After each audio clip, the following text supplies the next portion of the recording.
Bonsoir, bienvenue dans Voyage au bout de la nuit sur D8. Je suis ravie de vous retrouver pour une nouvelle émission. Je continue la lecture ce soir d'Ernestine du Marquis de Sade. Voilà. Vous pouvez réagir sur Facebook et sur Twitter comme d'habitude avec le hashtag VBN ou m'envoyer des lettres parce que j'en ai reçu et que ça m'a fait très plaisir. Voilà, eh bien je continue donc. Alors Ernestine et Herman sont amoureux, ils ont le même âge, la même condition, mais évidemment, un homme riche est amoureux d'Ernestine et une femme riche est amoureuse d'Herman. Alors voilà, qu'est-ce qu'ils vont faire? On va le savoir. Alors je continue. Là, c'était Ernestine et son père qui parlaient ensemble. Ernestine, dit le colonel, il est très possible que le comte soit un honnête homme, quoiqu'il ne veuille m'obliger qu'aux conditions de t'avoir pour femme.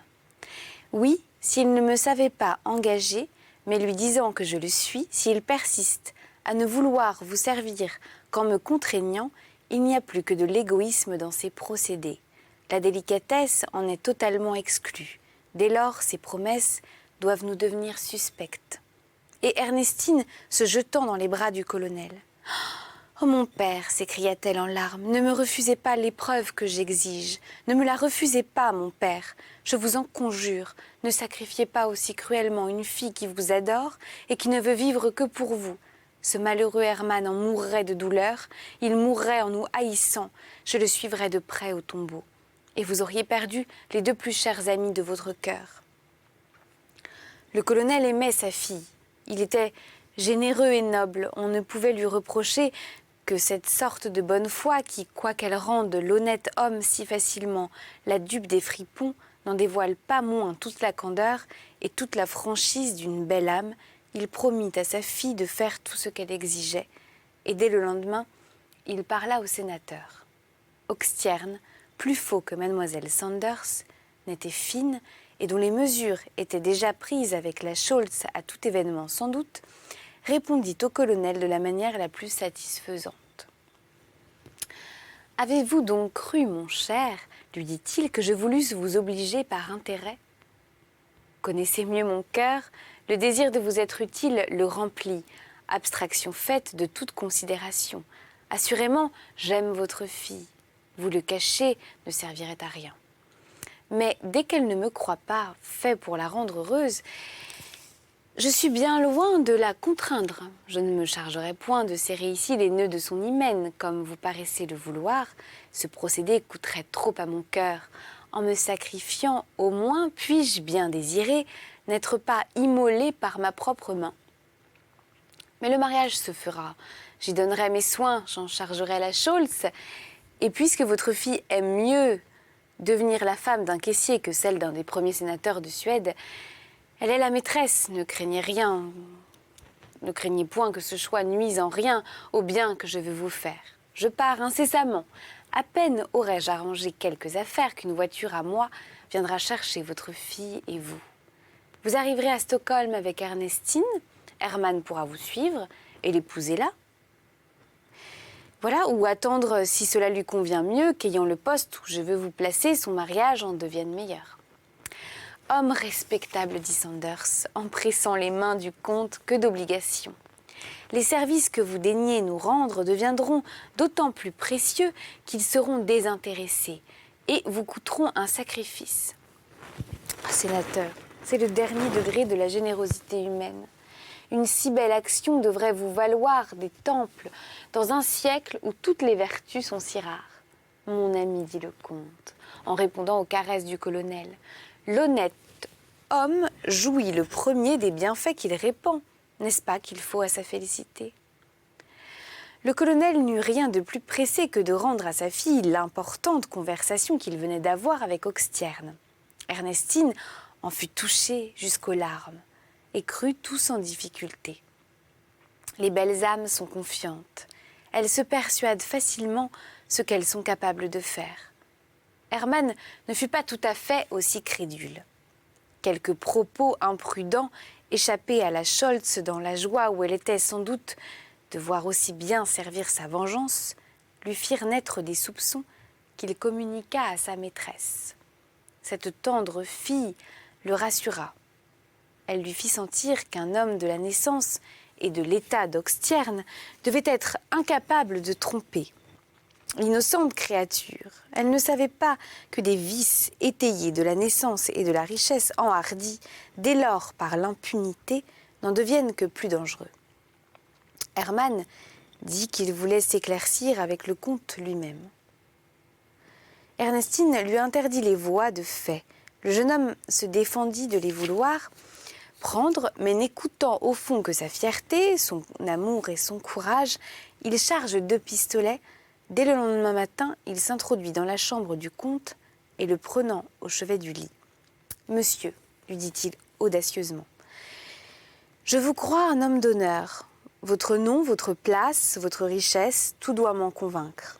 J'exige donc votre parole, monsieur, votre parole par écrit, que vous renoncez absolument aux prétentions que vous avez témoignées pour Ernestine, ou j'attends sans cela de vous voir accepter l'une de ces 2 armes, afin de nous brûler la cervelle ensemble. » Le sénateur, un peu étourdi du compliment, commença d'abord par demander à Hermann s'il réfléchissait bien à la démarche qu'il faisait et s'il croyait qu'un homme de son rang dût quelque réparation à un subalterne comme lui.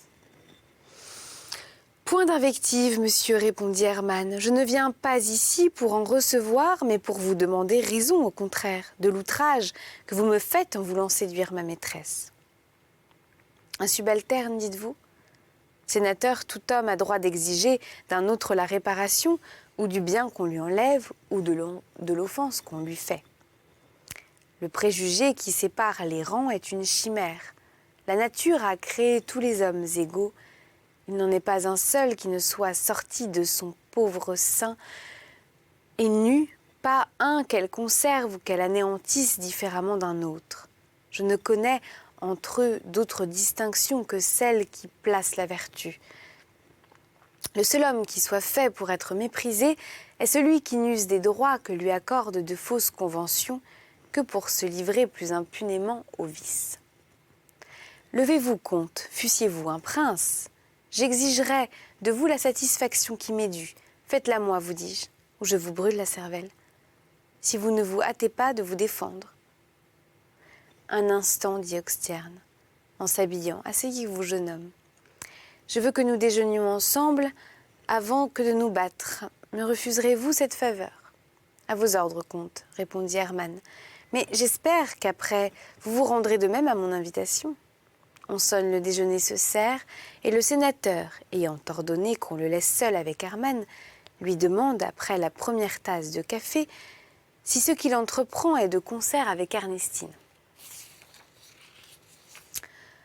Assurément non, sénateur. Elle ignore que je suis chez vous. Elle a mieux fait. Elle a dit que vous vouliez me servir. Si cela est, quel peut donc être le motif de votre imprudence? La crainte d'être trompé, la certitude que, quand on aime Ernestine, il est impossible de renoncer à elle, le désir de m'éclaircir, enfin. Vous le serez bientôt, Hermann. Et quoi que je ne vous dusse que des reproches pour l'indécence de votre action, que cette démarche inconsidérée dut peut-être faire varier mes desseins en faveur de la fille du colonel, je tiendrai pourtant ma parole. Oui, Hermann, vous épouserez Ernestine, je l'ai promis, cela sera. Je ne vous la cède point, jeune homme. Je ne suis fait pour vous rien céder, c'est Ernestine seule qui obtient tout de moi. Et c'est à son bonheur que j'immole le mien. Oh, généreux mortel! Vous ne me devez rien, vous dis-je. Je n'ai travaillé que pour Ernestine, et ce n'est que d'elle que j'attends la reconnaissance. Permettez que je la partage, sénateur. Permettez qu'en même temps je vous fasse 1000 excuses de ma vivacité.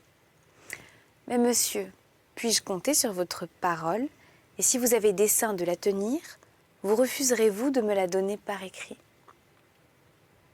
Moi, j'écrirai tout ce que vous voudrez, mais cela est inutile, et ces soupçons injustes ajoutent à la sottise que vous venez de vous permettre. C'est pour tranquilliser Ernestine. Elle est moins défiante que vous. Elle me croit. N'importe, je veux bien écrire, mais en lui adressant le billet. Toute autre manière serait déplacée. Je ne puis à la fois vous servir et m'humilier devant vous. Et le sénateur, prenant une écritoire, traça les lignes suivantes. Le comte Oxtiern promet à Ernestine Sanders de la laisser libre de son choix et de prendre les meilleures mesures pour la faire incessamment jouir des plaisirs de l'hymen, quelque chose qu'il en puisse coûter à celui qui l'adore et dont le sacrifice sera bientôt aussi certain qu'affreux. Le malheureux Hermann, bien loin d'entendre le cruel sens de ce billet, s'en saisit, le baise avec ardeur, renouvelle ses excuses au comte et vole chez Ernestine lui apporter les tristes trophées de sa victoire. Mademoiselle Sanders blâma beaucoup Hermann. Elle l'accusa de n'avoir aucune confiance en elle. Elle ajouta qu'après ce qu'elle avait dit, jamais Hermann n'aurait dû se porter à de telles extrémités avec un homme si fort au-dessus de lui. Qu'il était à craindre que le comte, n'ayant cédé que par prudence, la réflexion ne le portât ensuite à quelque extrémité, peut-être bien fatale pour tous deux, et dans tous les cas sans doute extrêmement nuisible à son père. Hermann rassura sa maîtresse. Il lui fit valoir le billet, qu'elle avait également lu sans en comprendre l'ambiguïté.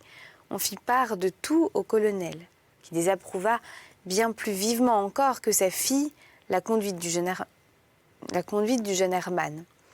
Tout se concilia néanmoins et nos trois amis, pleins de confiance dans les promesses du comte, se séparèrent assez tranquilles. Cependant, Oxtiern, après sa scène avec Hermann, était aussitôt descendu dans l'appartement de la Scholz. Il lui avait raconté tout ce qui venait de se passer. Et cette méchante femme, encore mieux convaincue par cette démarche du jeune homme, qu'il devenait impossible de prétendre à le séduire, s'engagea plus solidement que jamais dans la cause du comte et lui promit de la servir jusqu'à l'entière destruction du malheureux Hermann. « Je possède des moyens sûrs de le perdre, » dit cette cruelle mégère. « J'ai des doubles clés de sa caisse, il ne le sait pas. Avant peu, je dois escompter pour 100 000 ducats de lettres de change à des négociants de Hambourg.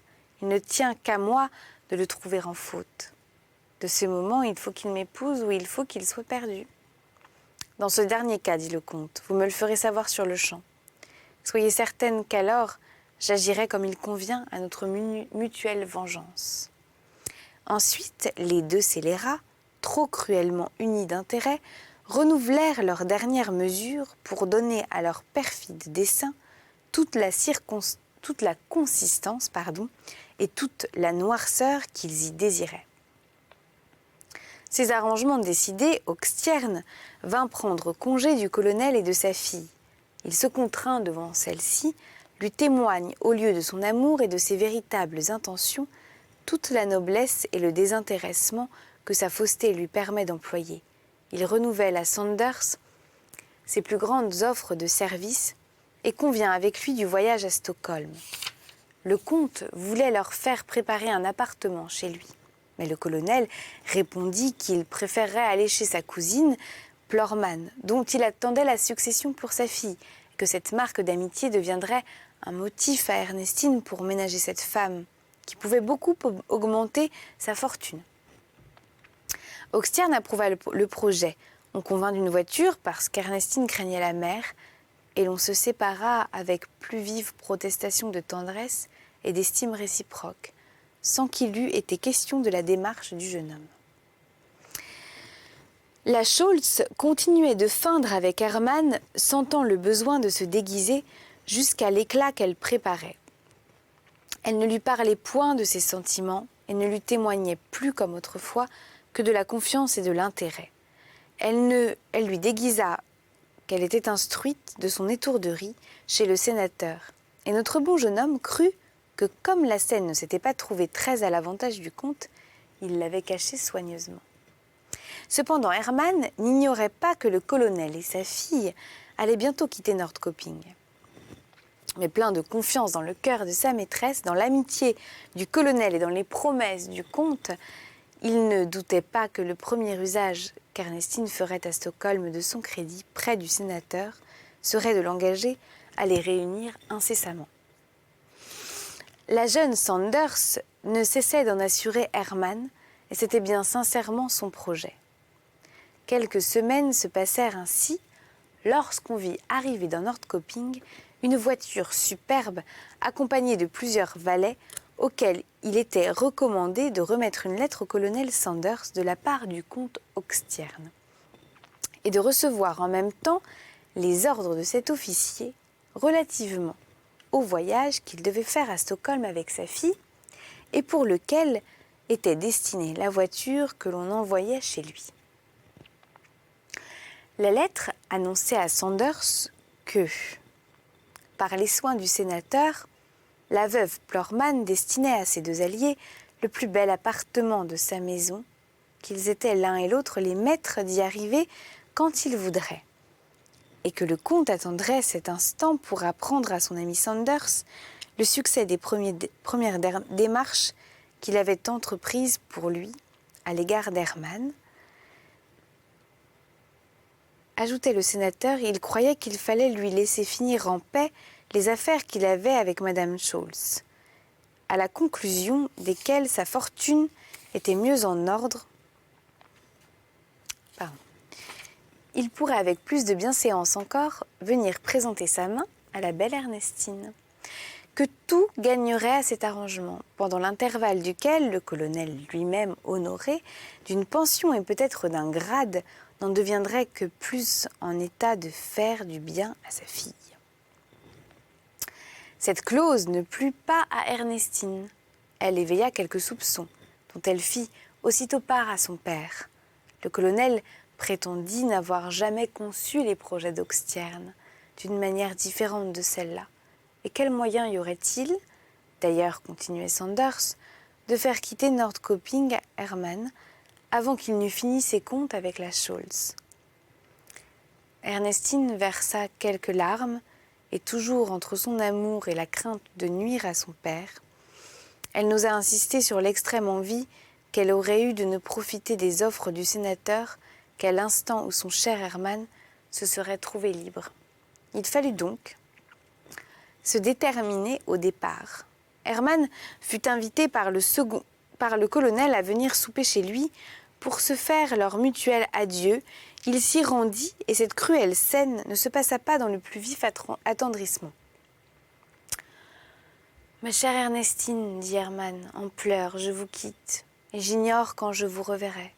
Vous me laissez avec une ennemie cruelle, avec une femme qui se déguise mais dont les sentiments sont loin d'être anéantis, qui me secourra dans les tracasseries sans nombre dont va m'accabler cette mégère. Quand elle me verra surtout plus décidée que jamais à vous suivre, que je lui aurai déclaré que je ne veux jamais être qu'avec vous, et vous-même, où allez-vous, grand Dieu? Sous la dépendance d'un homme qui vous a aimé, qui vous aime encore, et dont le sacrifice est bien douteux. Il vous séduira, Ernestine, il vous éblouira, et le malheureux Hermann, abandonné, n'aura plus pour lui que ses larmes. Hermann aura toujours le cœur d'Ernestine, dit mademoiselle Sanders en pressant les mains de son amant. Peut-il jamais craindre d'être trompé avec la possession de ce bien? Ah, puissais-je ne jamais le perdre, dit Hermann en se jetant aux pieds de sa belle maîtresse. Puis Ernestine, ne cédant jamais aux sollicitations qui vont lui être faites, se bien persuadée qu'il ne peut exister un seul homme sur la terre dont elle soit aimée comme de moi. Et l'infortuné jeune homme osa supplier Ernestine de lui laisser cueillir sur ses lèvres de rose un baiser précieux qui pût lui tenir du gage qu'il exigeait de ses promesses. La sage et prudente Sanders, qui n'en avait jamais tant accordé, crut devoir quelque chose aux circonstances. Elle se pencha dans les bras d'Hermann, qui brûlait d'amour et de désir, succombant à l'excès de cette joie sombre qui ne s'exprime que par des pleurs, scella les serments de sa flamme sur la plus belle bouche du monde et reçut de cette bouche, encore imprimée sur la sienne, les expressions les plus délicieuses, et de l'amour et de la constance. Cependant, elle sonne, cette heure funeste du départ, pour deux cœurs véritablement épris. Quelle différence y a-t-il entre celle-là et celle de la mort? On dirait, en quittant ce qu'on aime, que le cœur se brise ou s'arrache, nos organes, pour ainsi dire, enchaînés à l'objet chéri dont on s'éloigne, paraissent se flétrir en ce moment cruel. On veut fuir, on revient, on se quitte, on s'embrasse. On ne peut se résoudre. Le faut-il à la fin? Toutes nos facultés s'anéantissent. C'est le principe même de notre vie qu'il semble que nous abandonnions. Ce qui reste est inanimé. Ce n'est plus que dans l'objet qui se sépare qu'est encore pour nous l'existence. On avait décidé de monter en voiture en sortant de table. Ernestine jette les yeux sur son amant, elle le voit en pleurs, son âme se déchire. « Oh mon père !» s'écria-t-elle en fondant en larmes, « voyez le sacrifice que je vous fais. » Et se rejetant dans les bras d'Hermann, « Toi que je n'ai jamais cessé d'aimer, lui dit-elle, toi que j'adorerai jusqu'au tombeau, reçois en présence de mon père le serment que je te fais de n'être jamais qu'à toi. Écris-moi, pense à moi, n'écoute que ce que je te dirai, et regarde-moi comme la plus vile des créatures, si jamais d'autres hommes que toi reçois ou ma main ou mon cœur. » Hermann est dans un état violent, courbé à terre. Il baise les pieds de celle qui l'idolâtre. On eût dit qu'au moyen de ses baisers ardents, son âme, qui les imprimait, son âme entière dans ses baisers de feu, eût voulu captiver Ernestine. « Je ne te verrai plus, je ne te verrai plus, » lui disait-il au milieu des sanglots. « Mon père, laissez-moi vous suivre. » Ne souffrez pas qu'on m'enlève Ernestine, ou si le sort m'y condamne, hélas, plongez-moi votre épée dans le sein. Le colonel calmait son ami. Il lui engageait sa parole de ne jamais contraindre les intentions de sa fille. Mais rien ne rassure l'amour à l'armée. Peu d'amants se quittaient dans d'aussi cruelles circonstances. Hermann le sentait trop bien et son cœur se fendait malgré lui. Il faut enfin partir. Ernestine, accablée de sa douleur, les yeux inondés de larmes, s'élance à côté de son père dans une voiture qui l'entraîne au regard de celui qu'elle aime. Hermann croit voir en cet instant la mort enveloppée de ses voiles obscurs, le char funèbre qui lui ravit son plus doux bien.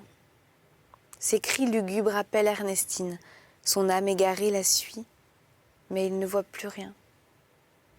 Tout échappe, tout se perd dans les ombres épaisses de la nuit, et l'infortuné revient chez la Schultz, dans un état assez violent pour irriter davantage encore la jalousie de ce dangereux monstre.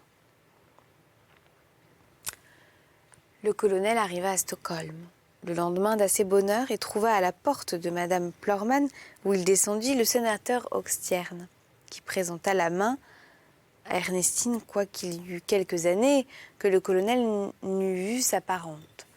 Il n'en fut pas moins bien reçu, mais il fut aisé de s'apercevoir que la protection du sénateur avait prodigieusement influé sur cet excellent accueil. Ernestine fut admirée, caressée. La tante assura que cette charmante nièce éclipserait toutes les beautés de la capitale. Et dès le même jour, les arrangements furent pris pour lui procurer tous les plaisirs possibles, afin de l'étourdir, de l'enivrer, de lui faire oublier son amant. La maison de la Plorman était naturellement solitaire. Cette femme, déjà vieille et naturellement avare, voyait assez peu de monde, et c'était peut-être en raison de cela que le comte, qui la connaissait, n'avait été nullement fâché du choix d'habitation que le colonel avait fait.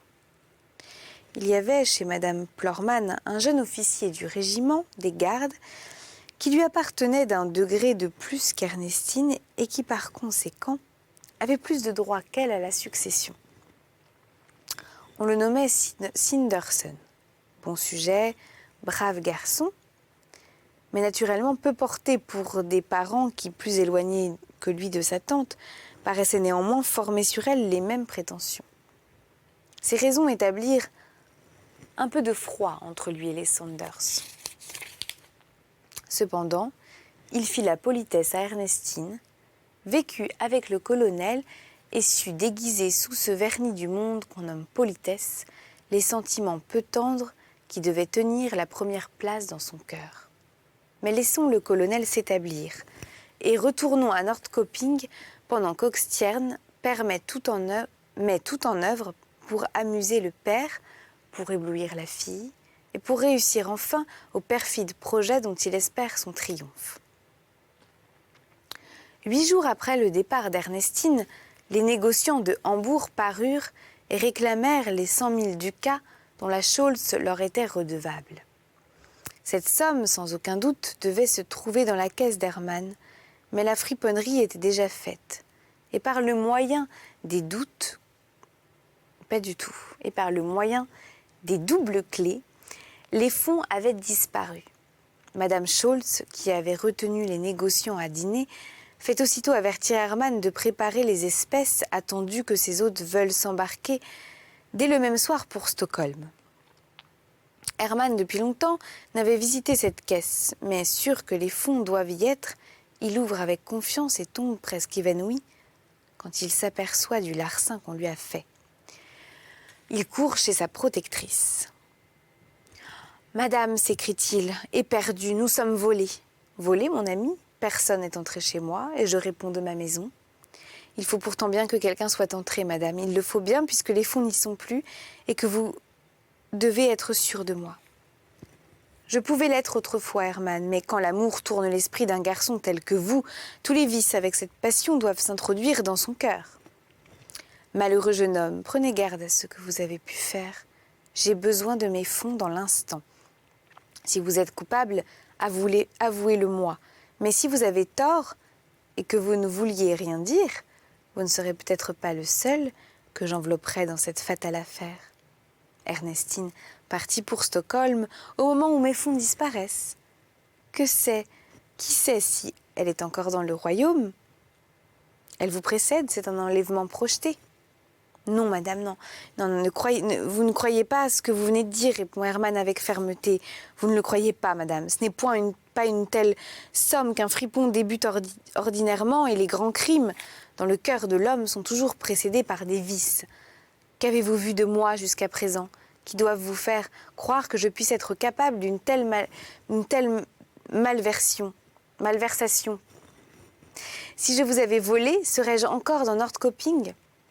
Ne m'avez-vous pas averti depuis 8 jours que vous deviez escompter cet argent? Si je l'avais pris, aurais-je eu le front d'attendre paisiblement ici l'époque où ma honte se dévoilerait? Cette conduite est-elle vraisemblable et devez-vous me la supposer? Ce n'est pas à moi qu'il appartient de rechercher les raisons qui peuvent vous excuser. Quand je suis lésé de votre crime, Hermann, je n'établis qu'un fait, vous êtes chargé de ma caisse, vous seul en répondez, elle est vide quand j'ai besoin des fonds qui doivent s'y trouver. Les serrures ne sont point endommagées, aucun de mes gens ne disparaît, ce vol sans effraction, sans vestige, ne peut donc être l'ouvrage que de celui qui possède les clés pour la dernière fois. Consultez-vous, Hermann. Je retiendrai ces négociants encore 24 heures. Demain, mes fonds, où la justice ne répond de vous. Hermann se retire dans un désespoir plus facile à sentir qu'à peindre. Il fondait en larmes. Il accusait le ciel de le laisser vivre pour autant d'infortune. 2 partis s'offrent à lui, fuir ou se brûler la cervelle. Mais il ne les a pas plutôt formés qu'il les rejette avec horreur. Mourir sans être justifié, sans avoir détruit des soupçons qui désoleraient Ernestine. Pourrait-elle jamais se consoler d'avoir donné son cœur à un homme capable d'une telle bassesse? Son âme délicate ne soutiendrait pas le poids de cette infamie. Elle en expirerait de douleur. Fuir était s'avouer coupable. Peut-on consentir à l'apparence d'un crime qu'on est aussi loin de commettre? Hermann aime mieux se livrer à son sort et réclame par lettre la protection du sénateur et l'amitié du colonel. Il croyait être sûr du premier et ne doutait sûrement pas du second. Il leur écrit le malheur affreux qui lui arrive. Il les convainc de son innocence. Fait surtout sentir au colonel combien une pareille aventure devient funeste pour lui, avec une femme dont le cœur pétri de jalousie ne manquera pas de saisir cette occasion pour l'anéantir. Il lui demande les conseils les plus prompts dans cette fatale circonstance et se livre au décret du ciel, osant se croire sûr que leur équité n'abandonnerait pas l'innocence. Voilà pour ce soir. J'ai hâte de vous retrouver pour continuer la lecture d'Ernestine du Marquis de Sade. J'ai hâte de lire ce livre, de le finir, de connaître la suite. Je vous embrasse très fort, à bientôt.